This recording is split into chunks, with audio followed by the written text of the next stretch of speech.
the guy who just seems to float under the radar, and that's Luke Ryan. He had 31 disposals. Now, Sarong and Brayshaw were the other two Dockers players that had 30 touches, and they were in the midfield, and they were fantastic. Luke Ryan is one of 5 Dockers players, only 5, who have over 100 games of experience. You've got Mundy, Sun Walters, who was brilliant, Aish at 141, Akers at 118 games, and Luke Ryan, who's played 107. Outside of that, that side is as young and inexperienced as any that you would choose to see.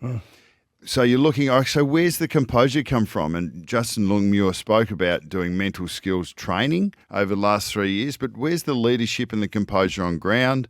I just reckon Ryan is that for the Dockers. He's an absolute rock off the back half. He's good in the air. I think he's underrated as a player, and he just keeps getting it done. And that performance was as strong as any over the weekend, I would have thought. So I did the game earlier, Freo and the Bulldogs at Marvel Stadium, and Luke Ryan was the dominant one of the dominant players in that as well. So do they not make an adjustment? Do they not identify? Do they not, sometimes you got to look at the oppositions. Like, he took 15 marks in the game against them at Marvel Stadium 3 or 4 weeks earlier. And 15 marks can either be kick to kick with your teammates, which happens at times, or they can be intercepts.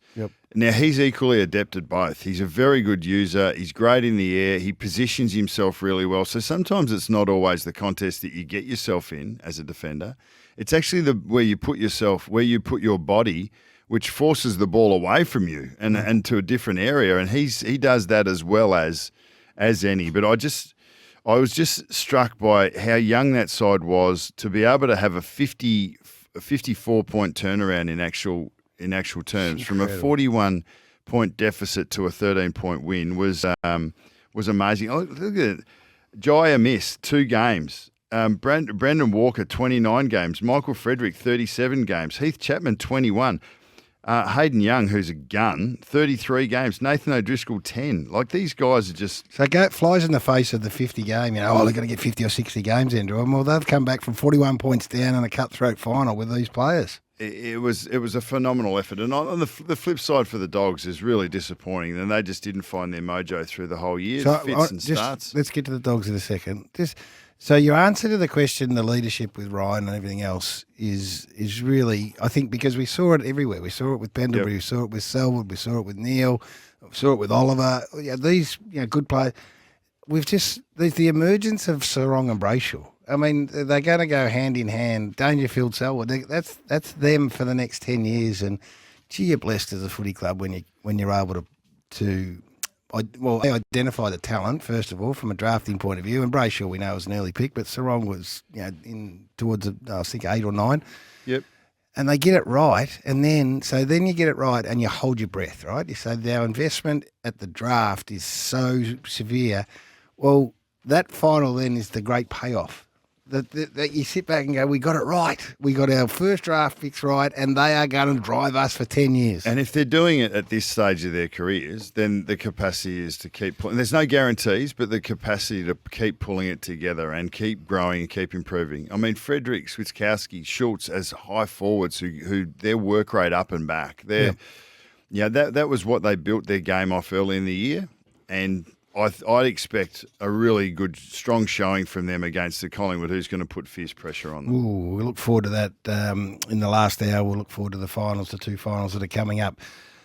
So Western Bulldogs' performance in the end shouldn't really have been that much of a surprise. The 41-point lead was, because you sat there going, what the hell's going on here? And do we think that was more about, Freo just haven't handled this moment? They looked a bit like they were caught in the headlights to some degree, which makes the switch even more meritorious. Yeah, well, that's why the Brayshaw and the Sarongs of the world who said, "No, I'm not accepting this." But Bontempelli jumped up early, and the Bulldogs' best players. Johannesson kicked up and as in a different role. Obviously, he's been playing forward a bit, but to kick a couple there, and McRae was finding the ball. Bailey Smith was running hard. Their defence was set. You got Daniel running off the back, Williams running off the back. They looked dangerous and they looked effective, but they just, like the rest of the season, just couldn't sustain it. So the defence again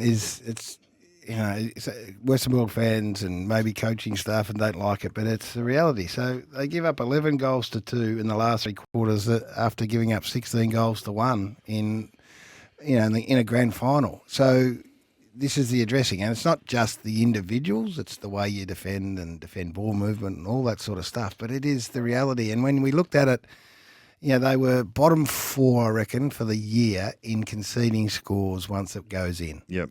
And that's the thing that was there from day one, and it was there at the end. Well, the Dogs' greatest strength when they were playing their best was their biggest weakness, and that was that their defenders played off and played attacking footy and intercept footy. Now, Bailey Dale's been as good as you've seen. Obviously, Duray, and he's wasn't there in their premiership year, but he's obviously been created in that mould. What you need when you are sitting off your player as a defender in a zoning type attacking structure is pressure on the ball, and they just don't have the pressure on the ball that they used to have. The manic intensity from their midfielders to win it is there, but not necessarily to get at the opposition when they've won it. And the small forwards that have been so reliable, they just haven't been able to maintain the consistency of their pressure on ball, which makes them gettable. And exacerbates the problem even further that we've identified. So Liam Jones reported to be coming. Don't know whether he is or not. But at the other end of the ground, Darcy, Ugelhagen, Norton, who didn't have the game that he wanted, obviously, then those 3 you can build around, I reckon. I've liked Ugelhagen's development as a player. So it's the back half and the way they defend collectively is the issue that they've got to deal with. And Joe Henderson, I know he's been offered a deal from the Gold Coast Suns. I think that's been reported 3 years. So whether he stays, whether Dunkley stays, might be problematic. I don't reckon they want to lose Dunkley. Now, they may, and they may not be able to stop it. But in terms of the way he plays, his tackle pressure, you talk about how much pressure there is around the footy, he's their best at it. Yeah, well, that's a watch, isn't it? And maybe Sammy Edmund will have some on that for us. But he's been a stalwart in that midfield. He's been someone to rely upon. So the next one, mate, is the finals are about pressure, and that was what we saw in the Pies Cats game, and it was everything we expected it to be. Things that have been done behind the scenes are not in the numbers. If you look at, I'll give you the evidence going into that game that from a statistical perspective, defensively, Geelong number 1 at points against and number 1 at scores for inside 50 against. So just defensively, rock solid. Collingwood was 7th. This was the 6 weeks leading into that game. Collingwood was 7th for points against and number 3 for scoring against inside 50, which is solid. But Geelong, big tick there, and Collingwood a little way off. Offensively, Geelong number 1 for points and number 2 for scores inside 50 the last 6 weeks.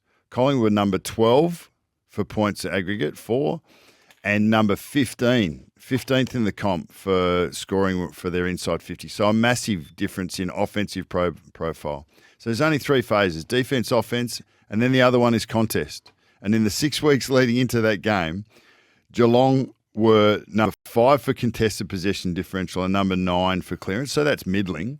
But Collingwood were 18 and 18 in those areas. Yeah. So and territory last 6 weeks inside 50 diff, Geelong number 1, Collingwood number 15. So all of those things you go, okay, well, how can Collingwood compete based on the last 6 weeks of performance? So some suggestions, some tipsters, if you like, thought, well, this might be when it all comes home to roost, and all those numbers point to a 5, 6, 7 goal win. But the answer is in the intangibles. The only statistical thing that you can hang your hat on with Collingwood going into that, outside of the energy and the belief that you see, was pressure, and that's exactly why all of those numbers are irrelevant when it comes to any team, really, because when you can, to a man, put pressure on the opposition and challenge the way they play. That game was played outside of what we've seen in normal. The last and they've said it in retrospect.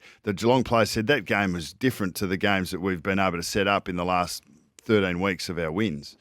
And Collingwood imposed that, but Geelong's performance and their response was outstanding. And the way they came out of quarter time and continued to attack, not just the Collingwood man with the ball, but the game in general, Geelong were amazing. It was such a great game of footy. It was one of the great games to watch. It really was. And because it wasn't pretty, I've had the conversation about skills and all that sort of stuff. It wasn't, delicate skills. It was, everything was hard fought. Anything that came your way, you had to win.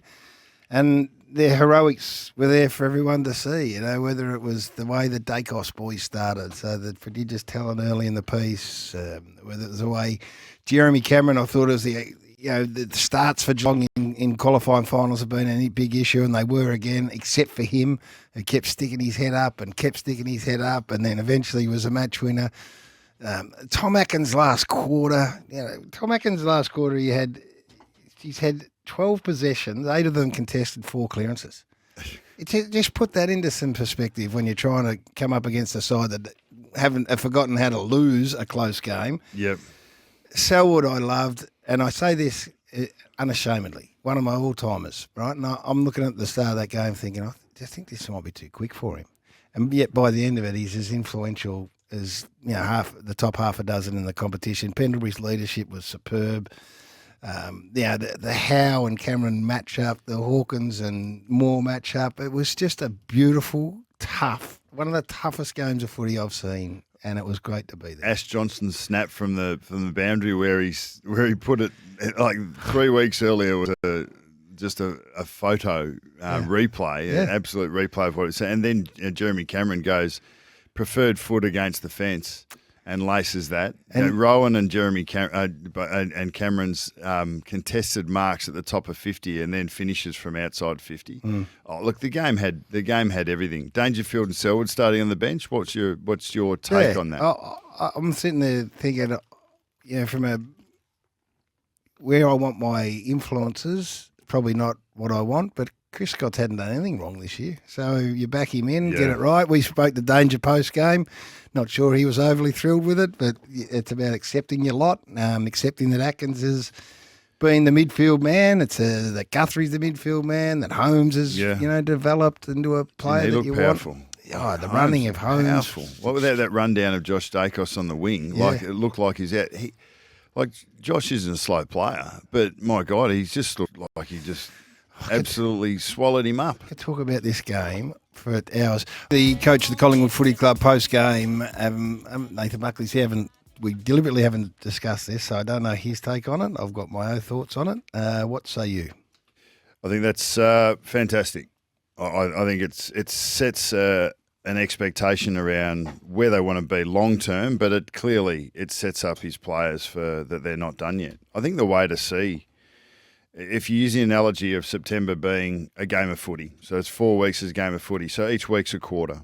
So Collingwood are at quarter time, and they're just behind on the scoreboard. They've lost a game of footy, but they got pipped in the first quarter. They've still got 3 quarters to play if they're good enough.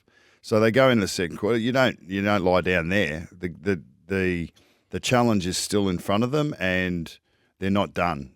In a small campaign, in a one season campaign, you still got fight in you, and you're still up and ready to go. So that's why I reckon that bar the grand final part was there, because that's at the end of a campaign. They're still in the middle of theirs, and I reckon that's where he was coming from. You're not going to like this.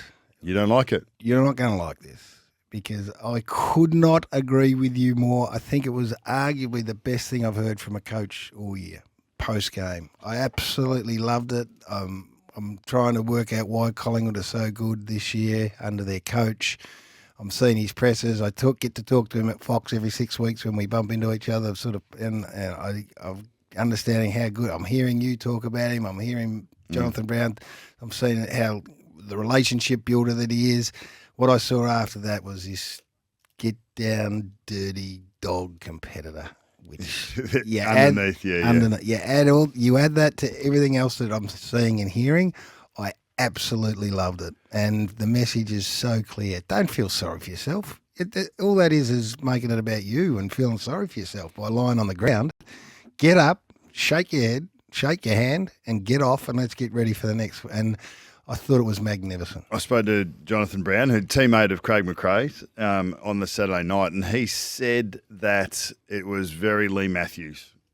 He says that about everything. Yeah, his old coach Lee Matthews. That's all he ever says. I man. understand that, but he said he could hear Lee Matthews' words coming out, and Craig McRae and all those Brisbane boys. When you rub shoulders with a person like a Lee Matthews, I mean that's why those anecdotes carry on in your psyche and in the way that you see the world because of and because they're irrefutable. Yep. And so basic. I mean, Lee had a way of reducing his message to few words but maximum impact, and he still does that in his commentary. So, John O'Brien just said, "Well, that's Lee to a T," and that was a message that was sent through to his players in the heyday. You and I loved it. Not everyone does, which is great. This is what makes the world go around. Criticising players for expressing emotion in a healthy way is a little odd. Another one here from Tony. I find. Where'd he go, Tony? Oh, the other one. I find McRae's tough talk was embarrassing, says Tony. Well, you know the comment that actually that sparked for me a little bit more was when he was talking about Tay. He had his moment of emotion, and now blah blah blah. So that basically was saying that everyone has an emotive reaction to things. That's when right. you might feel sorry for yourself, but that doesn't last. And what you choose to do after the fact is what makes the difference between winners or losers. And he said we throw our arms around. He had his moment, which you feel sorry for yourself in that instance because your season's over. Understand. Totally understand. Then they throw their arms around them. But guess what? He will get pushed aside, Tay, because this is the brutal nature of footy, because he's not part of it anymore, and the focus will be on those It's that very can. pragmatic, and sometimes it can seem heartless, but I don't think you could ever say that Craig McRae's a heartless guy. He's clearly a real relationship builder, and as he said, he's a hugger. But he's not hugging blokes that are dropping off when he thinks, hey, we're not done here, and we've still got fight in us. Yep. So there's lots of different opinions on the whole Craig McRae feeling. Bucks and I loved it. Some hated it, and that is fine. And give a little insight into how you go about it, I think, which is fine too. I don't. No one has to have the same opinion of it. No one does. On any measure, he, as a first-year senior coach, has had a remarkable first season and impact on that group and that club, and it's all power to him. And just back to the Cats. So Chris Scott set this up early in the piece in the year. Set it up, was prepared to blow up what they were doing. That's been the common phrase, new coaching panel, all that sort of stuff. And now they are in the best position. Their form coming in's been peerless, but the way we talk about the difference between home and away footy and finals footy. Well, they haven't had that sort of test in the lead-up because they haven't played all the good sides, and not their fault. So to walk in, slap back into a hardened side like Collingwood, who have had those tests that have been going right down to the line, and change the course of a game, 12 points. That Garry kicks their first goal of the last quarter in a low-scoring game, gets out to 12 points. Now, to turn that around in the manner they did is just extraordinary. So they are in A1 position right now. I actually thought that their effort early in the game was even more meritorious. I thought that if Collingwood came out and went bang with a momentum surge, that we would find out about Geelong, because Geelong's natural instinct there is generally, even if you're an aggressive team, your natural instinct is to take the gas out of it. And Zach Toohey spoke about momentum shifts and thought that we handled that well in quarter. Not waiting for the breaks, but we handled it well in quarter. We did. And what they were able to do, like the natural instinct is, let's take a few uncontested marks here, take the gas out of the game. And if that happens with a side that has momentum and a side that can put pressure on like Collingwood, I reckon it's just fuel on the fire. Yep. And it would have made things almost impossible for the Cats. But they had the right balance of control and then coming back at them and increased their pressure in the second quarter and controlled the game, got themselves back in it, and then went on. It was a very strong performance. It was a magnificent performance from both of them. We see certain things happen. We don't know exactly how significant they are when they happen, but that's the great thing about finals. There was another one after that, and obviously that was impactful for the Demons because Oliver had a breakout game. He kicked a couple of goals, set up a couple of direct goal assists. He had more impact from a scoreboard perspective than he's had. A breakout scoreboard game. Well, absolutely, but yeah, we just kept doing what he normally does. But he didn't have his wingmen. Petrarca's had. That's another quiet one that he's had against the Swans. 2 quiet games in the Swans in a year, round 12, and now that final. He's got excuses, obviously, with the knock that he received, but you got to find a way, and he's going to have to lift. And when you talk about, okay, he's not going to do any more damage, it's a do or die game. And if you can get around, and he might only be at 85, 90%, but then the question mark is, all right, so Dustin Martin have played. You do need to take risks, and they will make that they'll make that assessment through the week. The other big moment for me was the rundown of Fox and the Sydney defenders who got back, and it looked like a certain Melbourne goal, and like the crowd went up. Melksham smothered it. I don't know if you realise, but the play continued. Like Swans went to exit it, and the lights were going off. That's right. After goals, like so, they're the LED flash, lights and trying to reproduce the Optus Stadium feel. Yep.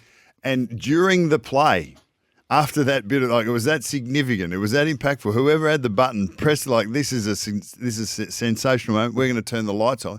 The players are trying to continue play. The ball's in play, but the lights are going crazy. But it was that added to the spectacle as well. It was so. If I put my Melbourne hat on, people say, "Hey, were you disappointed, shattered?" Well, I was disappointed they lost, but you couldn't. I was more in admiration of what Sydney did, is because when you lose to a side that played like that, you just got to just take your hat off and say Sydney were too strong and too tough and too hard. It was as a committed team performance in those aspects of football, chasing, tackling, covering one another's man, pushing back, all the things that don't show up on a stat sheet. Oh, well, they do, because the tackle count in the last quarter was through the roof. But just so full of admiration for the Swans, and they've got themselves right in this up to their eyeballs, and did it without massive impact from Buddy, from Heaney, from a couple of others, and still got the job done. Well, they're just such an even team performance, wasn't it? So, and even the players that didn't play their best, they still had a role in it. Hey, we're talking in the middle of Melbourne and the Swans. And I want to know about this, because it was almost not there. Well, it definitely wasn't there. It was a soft free kick against initially. Yeah. And then even the 50 was questionable, but it had a significant. It was a catalyst moment, wasn't it? It definitely shifted the momentum. Yeah. So Melbourne had kicked a couple of goals in a row. Buddy hadn't touched it. There was 6. He'd taken 6 intercept marks. Stephen May or Mel, the team collectively had, and he was on a burner, and it just got Buddy. Not that Buddy lit the joint up, but it just got him involved. And then the rest of the Sydney Swans reacted. And Papley in particular. Papley, who's really close with Buddy, so he took it personally, and away they went. And from that point on, they were on the back foot a bit. Twice Melbourne threatened to open it up. They kicked the first 3 goals of the third quarter. Oliver, Fritsch and Sparrow got out to 12 points, and you thought, okay, here we go again. But every single time they responded, and Papley was the one that kept getting. So he kicked the first goal to get them back after the 3 goals. So I loved him. I thought his performance was just superb. I loved Lloyd.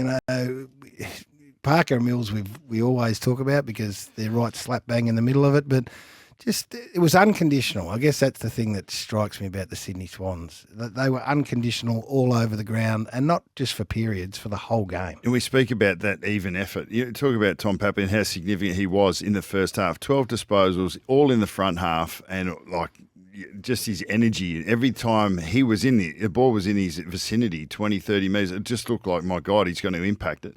He kicked his, is it his third goal? He kicked a goal at 12 minutes into the third quarter. Yep. He didn't touch the ball after that. His third goal, yep. Quarter and a half, he did not touch the ball in the last quarter and a half of the game.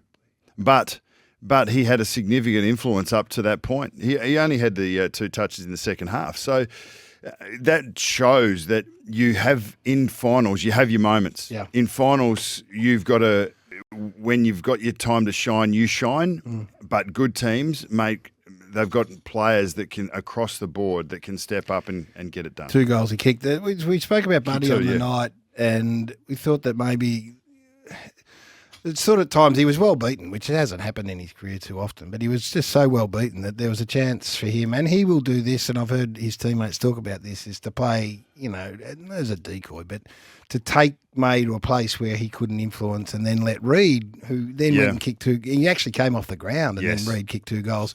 Now, that's not going to happen every week. In fact, I wouldn't want to be the player that plays on Buddy in the prelim, given that he didn't hit the scoreboard at all on Friday night. But it was a factor for them. He was dominated to the point where they had to try and find other ways to go forward. Melbourne went inside. And from a Melbourne point of view, the issue remains. So when your defence was so good last year, you couldn't score against Melbourne. That's not the case this year. You can move the footy and you can score against them, which then puts even more pressure on their biggest problem. And your biggest problem is scoring at the other end. So 18 times they went inside 50 in that last quarter and didn't score a goal.